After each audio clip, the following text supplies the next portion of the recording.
Hey guys, so in this chapter I'll be continuing on with detailing in Zbrush.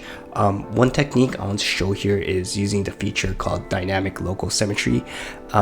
In a nutshell, this feature allows you to work on a sculpt symmetrically, even if it's in any angle or rotation, and it's great to use on something like a thumb, which I'll be demoing.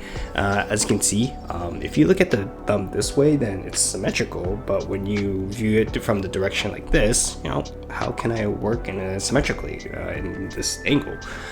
So that's something I want to show here in this chapter. Other than that, I'll continue on with the detail and other parts to pretty much take the model to finish in terms of the hard surface area. So yeah, with that being said, let's get started. Alright, so here I have the hand detailed. Probably gonna work on it a bit more, but I want to kind of give some love to this thumb right here, just because it's still a sketch. So to save time, I want to utilize this finger as a base to pretty much kind of lay it all over on this, okay? So to do that, what I'm gonna do is duplicate this fingers folder first, duplicate it. Alright, so with this, I'm gonna work on it as a one subtool, so I'm just going to merge folder, okay? And then here, if I were to move it, let's turn on the gizmo. Okay, I'm gonna move it. Okay, and I don't need this folder, so I'm just going to delete all. So I have the subtool, okay, subtool of this finger, and also I don't need this thumb right here. I just need this thumb right here. Okay, so delete hidden, and as you can see with my polyframe, it's still kind of like all worked on. You see how the pieces are separated, and that's going to be pretty hard to kind of split it up. So I'm going to auto group it. If you go to polygroup, it should be auto group right here, but I have it right here just because I use it a lot. Okay, so auto group, and then what I'm going to do is try to fit it. Try to make this into this size, okay? Now it's kind of weird, you remember how with this thumb, I just like squished the finger and kind of like retrofitted it here. Yeah, it's kind of weird that this thumb has like literally 1, 2, 3 joints. So I'm gonna kind of fix this up a bit by kind of deleting this middle piece right here, okay? There you go, so Control Shift, select this, delete it, and just start kind of selecting the pieces that you don't need. I don't think I need these guys. Control Shift, selecting. I need this pipe. You know what? I don't need it actually. Select this piece right here, and delete hidden. And what I'm gonna do now is this piece right here. This little sketch piece. I'm gonna split this up actually. And then I have a split piece with these fingers, right? So I have my local symmetry. My symmetry is on, right? I like using move. You know what? I'm gonna chop it up actually. Select it, that, and delete hidden, and then I'm gonna pump up the resolution, dynamic shit. Then move infinity brush to just kind of like scooch it in a bit, because I don't think I need them. I don't need this guy, so I feel like I could just scooch it in. But I don't, who knows? I might still need this sketch to do some sketching later. Okay, so here is the top finger. What I'm gonna do now is I'm going to turn on gizmo. Yeah, mask it, flip the mask, and I'm going to scooch it in. Okay, let's see. It's about the same size, right? With the thumb. So I'm going to move it, scooch it in like this, and I'm gonna have to sculpt a bit, just because things aren't fitting right. So for instance, like I'm probably gonna have to like work on this piece right here, but this is where I have the polygroups separated into their own pieces instead of using different subtools, just because I'm going to instance it later in a bit, and to do that, I'm going to need this to stay in one subtool and then in this position. All right, so hold on. I think I got it at the same size, about the same size. Let me just move it up a bit. Okay, oh, oops, there, that's right. I forgot the sketches in there too. I'm just gonna merge it down. Okay, and then, oh, what the? Okay, yeah, so that's about a good size right there. Okay.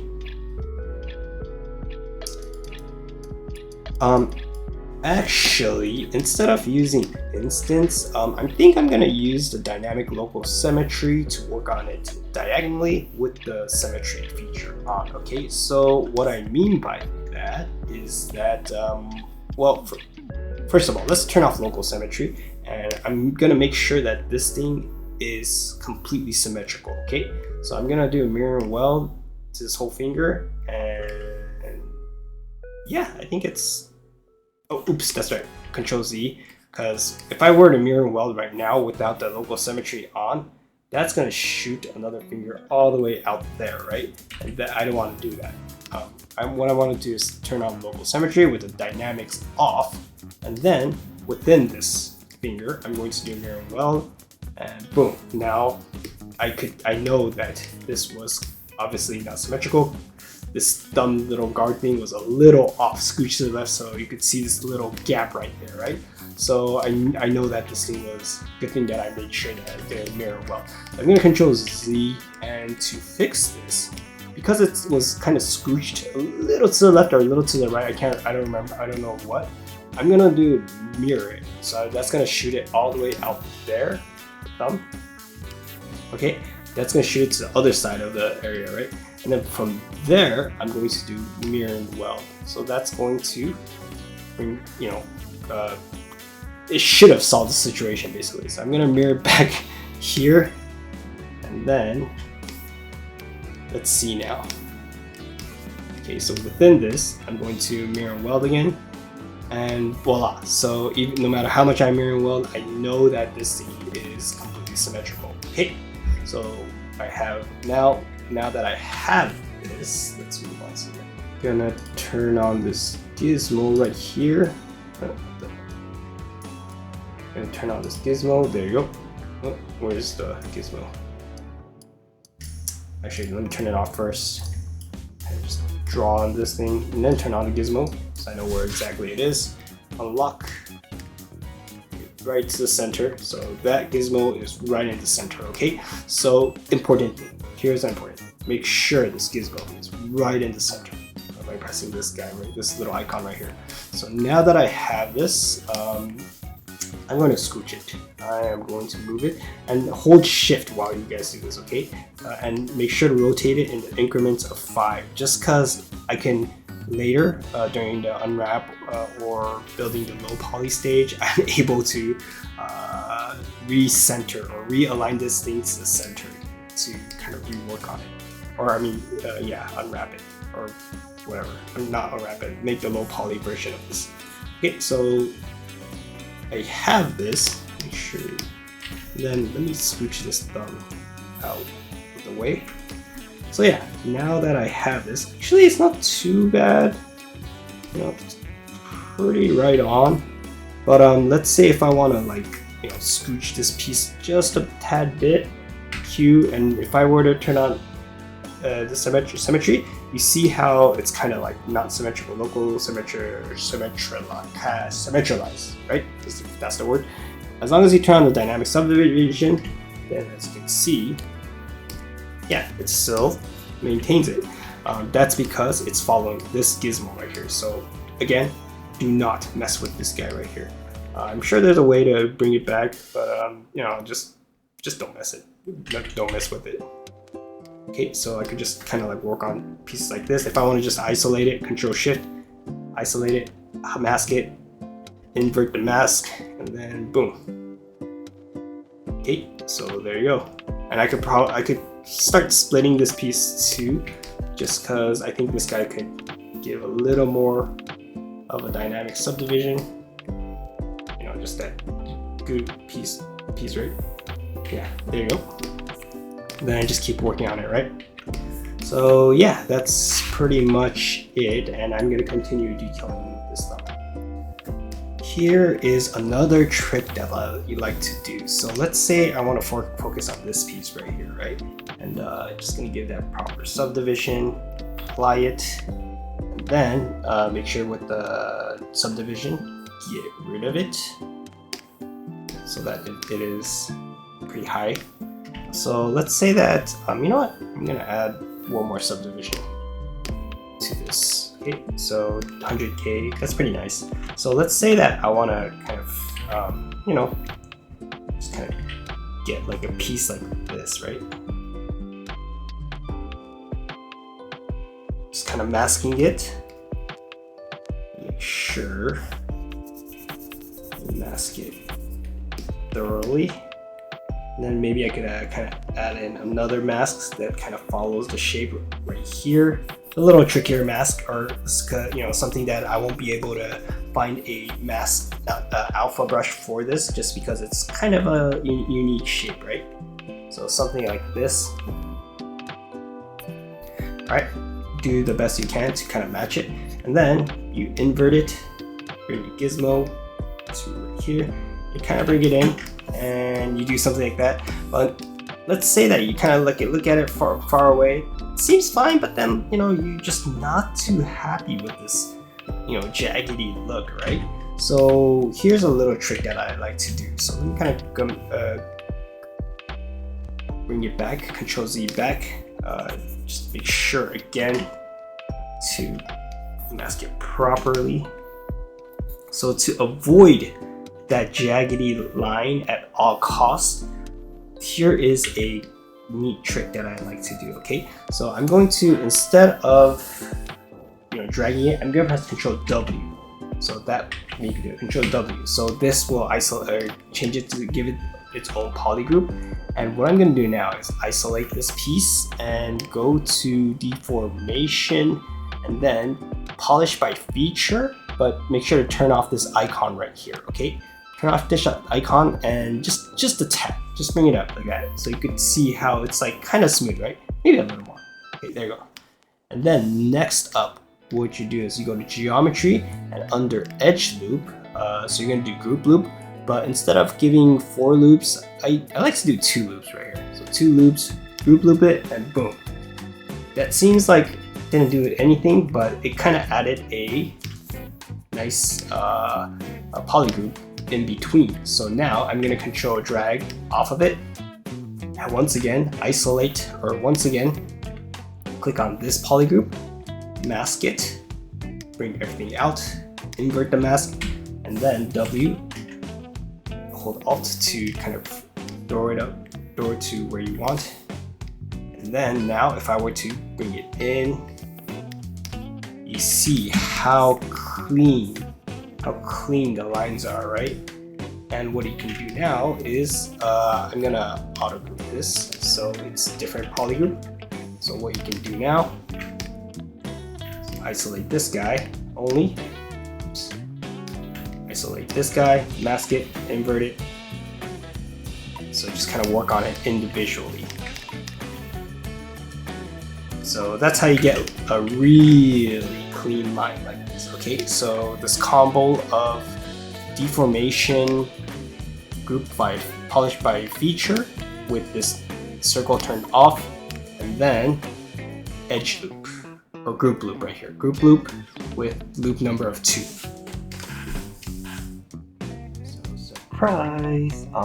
Just wanted to add in some love to the toe since you know, kind of felt unbalanced having so much detail on the body but nothing below the hip. You know, the working method is basically exactly the same as how I've been modeling this you know, this whole hard surface parts. So yeah, nothing too special here, but other than that, let's see, these these tubes right here, again, I don't want to detail them just because, you know, I won't be able to adjust them through curves and Blender, so I'm going to keep it untouched. Same with the center of the head, guess I'm just going to fast forward a bit and keep detailing for the entire chapter, and probably for the next chapter, move on to something different. We'll see. So let's keep going. So, as you can see, detailing in ZBrush can be approached in many ways. So for example, this masking technique I'm showing right now, right? Where I just mask it and then just kind of use the move tool to just kind of scooch it to get that nice panel line look. And yeah, like these techniques still only hit a shallow surface of what's existing out there. But hopefully I've shown enough to get that, get some balls of yours rolling. And yeah, one pointer though I want to mention here: detailing is great. It takes me to a happy zen place, and sometimes though I do go overboard with my details. That's why you see me a lot where I make a mark, zoom out, check and see if everything's working, zoom in, keep it or delete it, and basically repeating this process over and over again, right? The point is, make sure that detail works with the overall look of the model. So something in mind I always keep is this 30-70 rule. If you apply details all over the model, then you start losing the areas of rest or breathing space. It's one of those art composition fundamental things where too much is sometimes a bad thing. So yeah, always check if the alpha stamps you're adding or max extrusion you're doing fits with the overall composition of your model. Watch out with the over detailing, because it's always a good reminder. And even though I say these things, I tend to go overboard still. So yeah, just a good reminder, right? And another thing I want to mention is to be mindful with very, very tiny details or textural details in ZBrush. If this project is something that will stay only in ZBrush, then disregard what I just said. Don't worry about it. Just go crazy and detail the crap out of your model. But because I want to take this into Blender and retop it and bake it into a low poly model, sometimes the tiny detail can cause a problem. So what I mean by tiny detail is basically something like nuts and bolts or panel lines, right? I know.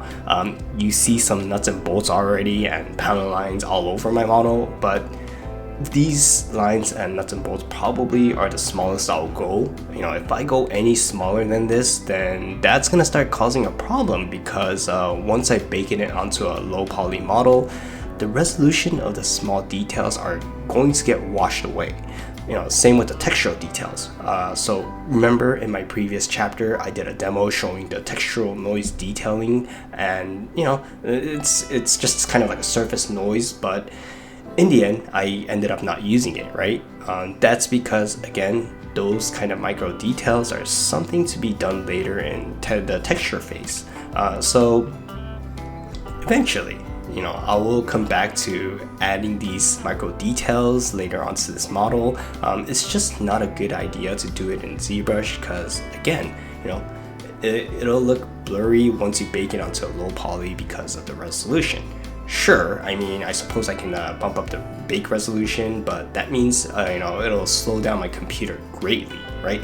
So it's just better to do the micro details later on in the texture stage, and yeah, I promise. So yeah, that's about it with this chapter. Hopefully you got something here, and for the next chapter we'll finally focus on the head part, and the detailing approach is very different compared to what I've been showing you so far. So yeah, hopefully you guys are excited, and I hope to see you guys in the next chapter. Bye.